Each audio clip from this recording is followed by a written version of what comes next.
Disclaimer. Billionaire's Dark Desire contains scenes that are not suitable for very young readers and sensitive readers. If you have trauma or can't read stories with dark themes, kindly stop reading this story. This story may contain abuse, rape, murder, and foul words. This is a work of fiction. All names, characters, persons, places, and incidents are only a product of my imagination. All resemblance to an actual person, may they be living or dead, events or anything are purely coincidental. All right reserved. No part of this story may be reproduced in any form or by any means without the prior written permission of the author, except for brief quotes and lines from the story. Billionaire's Dark Desire, copyright 2022 by Amery Savar. Disclaimer. This is your fault. You witch. Veronica shouted at her most, while looking at Beatrice, who was also crying. If my husband dies, I will kill you. I am sorry, Moth. Beatrice felt a hard thing land on her right cheek. It almost knocked her out if it were not because of her friend, Javier. Don't you dare call me mother.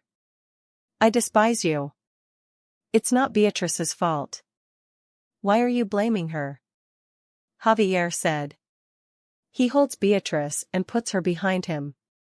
Is it not, huh? Will you shut up, Javier? Said Clementine, Beatrice's stepsister. She was standing on Veronica's side and also torturing Beatrice. Beatrice's father, David Lichter, got in an accident with Beatrice. Beatrice survived it, but David did not and was in the emergency room now. Beatrice was running away from their home because she could not take the constant humiliation that she received from her stepmother and stepsister. Beatrice was the only daughter of David Lichter, who owned the biggest and most successful resort in Armscombe. Lichters are one of the prominent families, too. But as the years pass, their money slowly runs out because of the lavish life of David's new wife, Veronica Brown. And when this happened, Veronica wanted Beatrice to marry a wealthy man who she never knew. But Beatrice and David were hit by a car whose driver lost control when they were going home. If you only did not run away, David shouldn't have followed you. He wouldn't be in that car with you. This is your fault.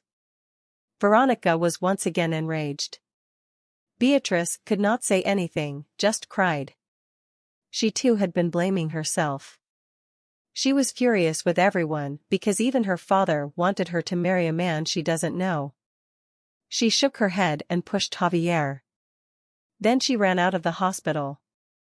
That's it. Go away, you shameful woman.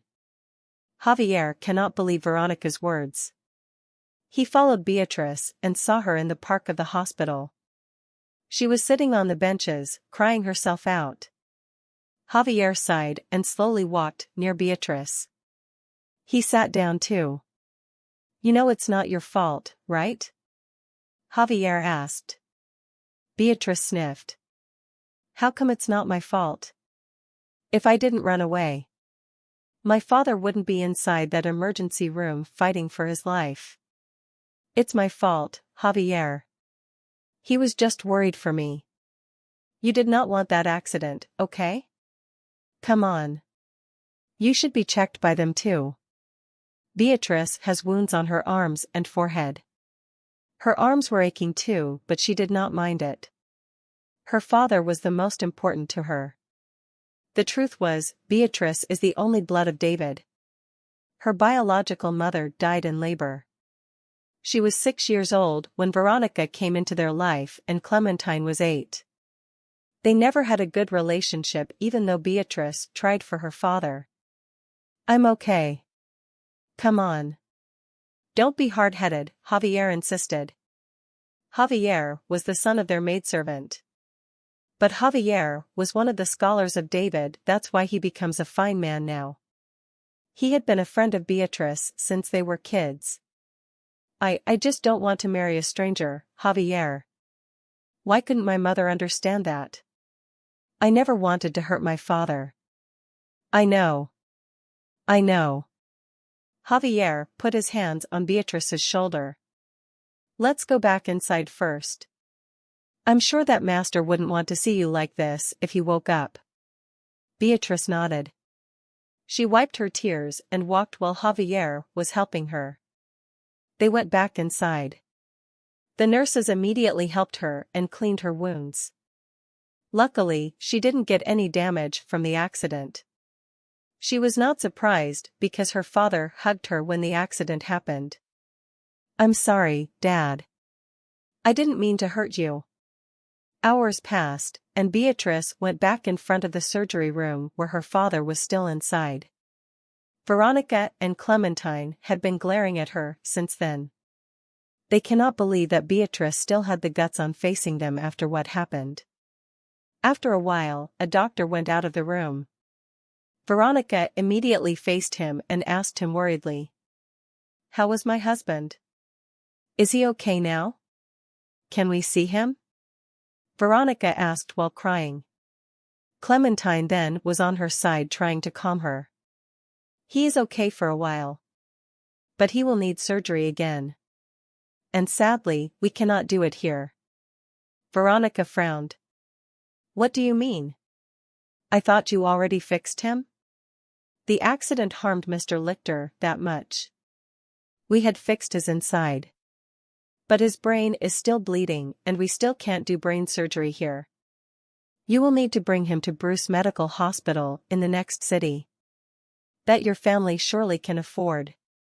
Veronica was stunned because of what she heard. Bruce Medical Hospital was the most prominent hospital in the country. Just a night there costs up to $50,000, and surgery causes almost $500,000. Just thinking about all the money they would need makes Veronica feel dizzy. She might not be a good stepmother, but she does love her husband. "Mom. Mom." Clementine panicked. She tried to catch her mother, but she too was also in shock. Luckily, Javier helped and brought her to a room and let her rest. Seeing this, the doctor went to Beatrice, who was still standing on the side shaking. "Miss, you are Mr. Lichter's daughter, right?" the doctor asked. Beatrice tried to calm herself and nodded. "Yes.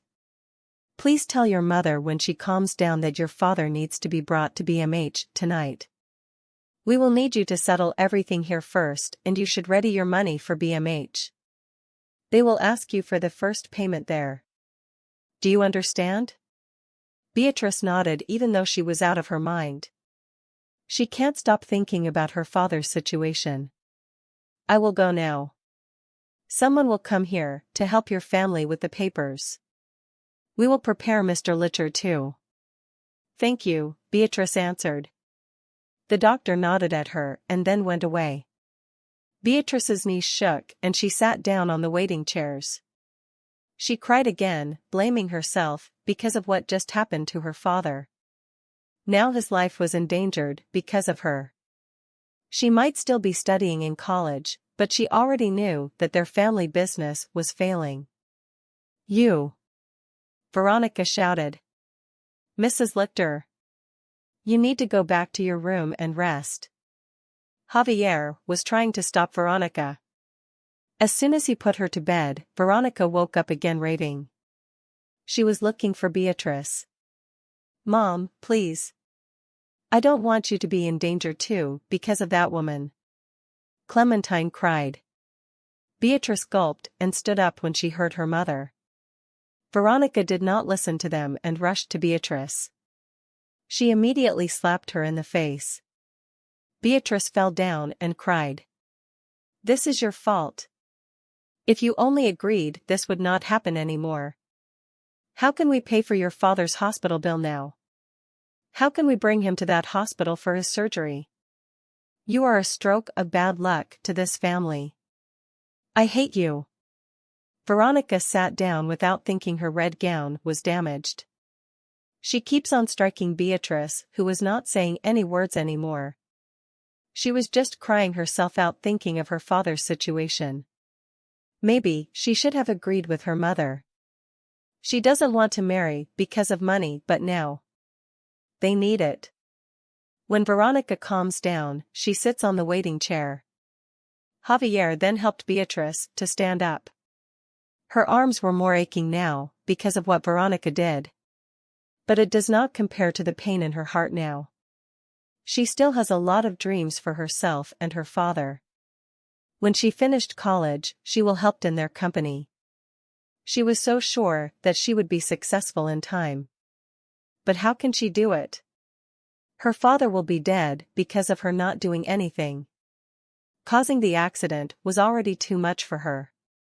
She must do something for her family. Beatrice gulped and wiped her tears. Then she looked at Veronica with her teary eyes. Fine. I will do it. I will marry him.